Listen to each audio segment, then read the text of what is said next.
Top 5 bros of the week this week. Number 5, we got Daniel Katz. Big cat over there at part of my take. The empire he built in Barstool, Chicago. That dude's a stud. That dude is a stud. And I think when people talk about Dan Katz, especially when he talks about himself, he acts like he's some fat, ugly lord. I look at him, I think, if a girl's picturing like attractive dad in their brain with a dad bod, Dan Katz just shoots to the top of my brain. I'm not a girl, but I feel like that's who girls would picture when you think attractive father of 3 or whatever the fuck he's at. And I feel like he always tries to play the I'm a fat boy, I'm a big boy. Listen, there's fat like you, and then there's fat like Max. If you listen to part of my team, you're not on the same level, Dan. You're not on the same level. But I got to tell you, 10-year anniversary for the Part of My Take podcast, and he's a real trailblazer in the industry of sports media. And my mom asked me one time, she was like, who do you look up to in this? Like, who do you have any, like a career that you're chasing? And not that I'm chasing Big Cat. I want my own thing. I want to be my own personality in sports media. But yeah, it would be Big Cat. Like, I do look up to him and I don't know him, which might be a little bit weird, but he just seems like the ultimate chill dude. And it's not even what he does in sports media. It's just the fact that he also is a family man. He's got a family, and I want to have a family one day, but I also want to just go and fuck around and bet on sports with my boys all day. Like that's the dream life. He's living the dream life, but he's also a really, really hard worker. And I think he's handled the transition from Barstool, New York to Barstool, Chicago in an elite manner with some of the talent he's brought in there and with the way he's been able to just consistently put out great content. 10 years apart of my take, which is the #1 sports podcast. If you don't listen to it, I think you probably should. I try not to listen to it now because I record on my own podcast. I don't want my thoughts to get like, I don't want to just repeat their takes. So I still listen, but I record first and then I listen second. But either way, they're one of the best in the business. A Big Cat is an absolute fucking beautician. Shout out that guy. Number 4, Death from Puss in Boots, the 3 Wishes or whatever. Have you seen that fucking movie? Every week or two, I just get recycled edits of Death from Puss in Boots. Lobo. I'm talking about the wolf in the animated movie Puss in Boots. You would be correct. I'm telling you, that scene where Puss and the wolf are fighting, the last scene of the movie, well, the last big fight scene. I mean, I haven't been moved like that in a action sequence in an animated movie since probably Tai Lung and Po. That or Poe when he's on. I mean, Poe's gonna be a name that appears on this list at some point, by the way.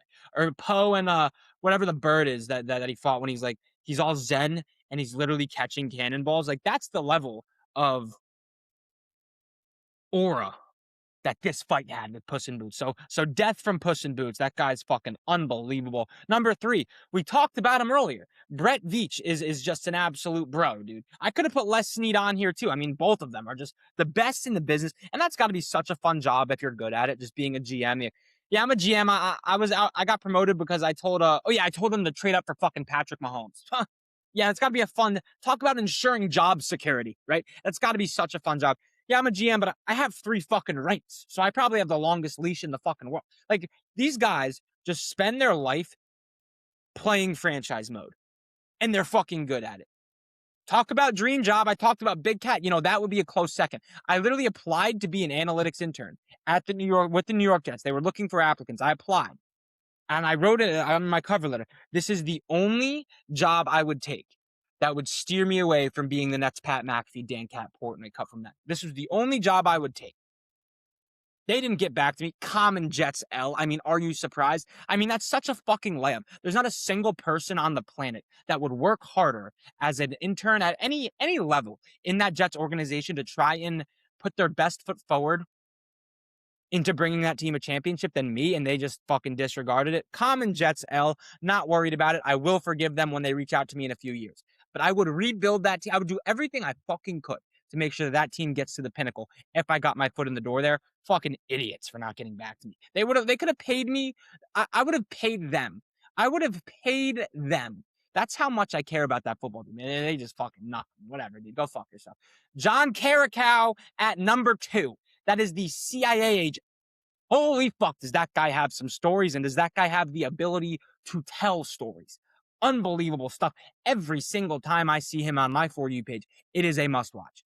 And it's getting to the point now where you are starting to see some repeats. And I think you can tell who the great storytellers are if you've already heard the story, but you're gonna fucking listen to it again. And this John Carricow guy, I listen to it every single fucking. I don't care. I don't. He is. It's unbelievable. And the funny thing is, I actually watched this guy the night.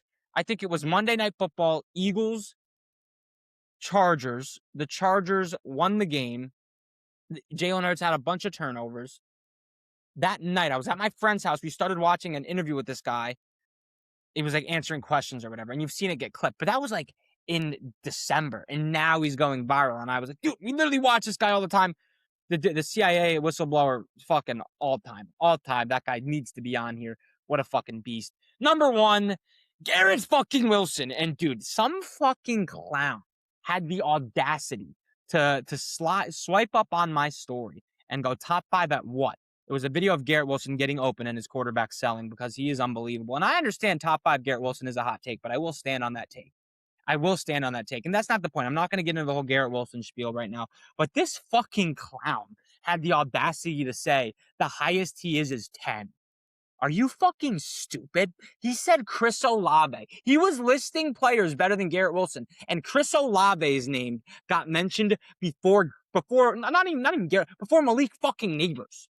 Like, I think Garrett's 5. The two guys that I think have the best argument at 5 over Garrett are CeeDee Lamb and Malik Neighbors. He didn't even put Malik fucking Neighbors on his list of 10 receivers better than Garrett. What a fucking idiot. How dare you swipe him on my story? And I'm not going to name drop him, but he's just a wannabe memer. He's a wannabe meme I'm going to chill. But he's a fucking moron. And what's embarrassing is he's either really, really stupid or he's really, really fraudulent because he pretends to be this ball nut.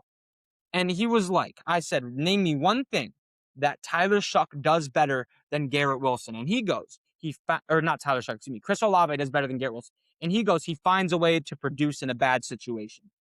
Garrett Wilson has outproduced Chris Olave in every single fucking metric. You fucking brain dead schmuck. And he also said, and I was like, well, he also said Tyler Shuck's a bad quarterback. You don't watch the game. Or you either watch the game or you're just an idiot. And I don't think that's the case. I think you're pretending to be a football fan because I don't know how you could watch Tyler Shuck and not think, okay, that guy's actually, like, he's decent. He's decent at least, okay? It's just unbelievably brain dead, unbelievably ignorant, and or fraudulent. Like, I hope for his sake that he's being a fraud and saying, like, yeah, I know ball, I watch ball. Clearly you don't, or you wouldn't think Tyler Shuck is a bad quarterback. You'd think he's at least average. He'd be the second best quarterback Garrett Wilson ever played with, after Aaron Rodgers, who just threw the ball to Devontae Adams the whole time once the Jets acquired him. So this fucking moron. And then he has the audacity to say, I can't even take an opinion seriously of anybody who has a top 5, who has Garrett Wilson in their top 5 receivers. And I don't care what you think of my opinion. Like, that does that not matter? And this whole reaction, you're going to be thinking, well, clearly you care. No, I care about stupidity. Stupidity pisses me off.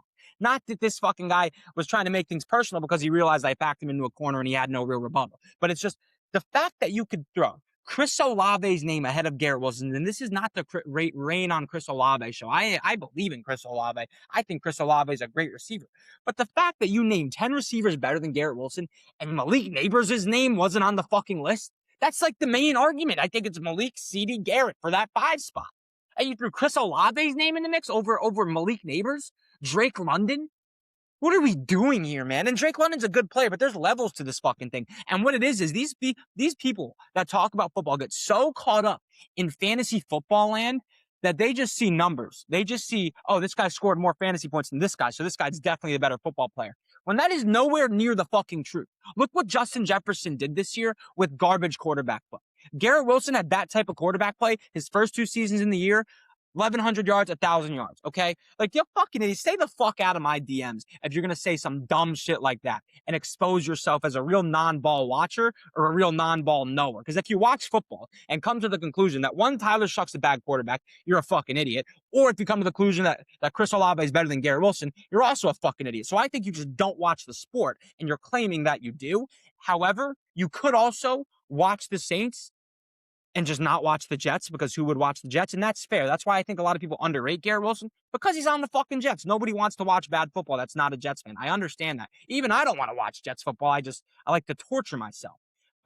So I can understand why you'd underrate Garrett Wilson and you think Chris Olave is better because you probably watch more Saints football than Jets football. But I don't know how you watch the Saints in the back half of this year and think Tyler Shuck's a bad quarterback without literally having the IQ of a plant. So Garrett Wilson, top 5 bro of the week, number 1 for the a millionth straight week. Fuck that dude that slid up in my DMs. What a non-ball knowing dipshit, dude. Seriously, what a clown. Like and subscribe. Top 5 bros of the week every single week.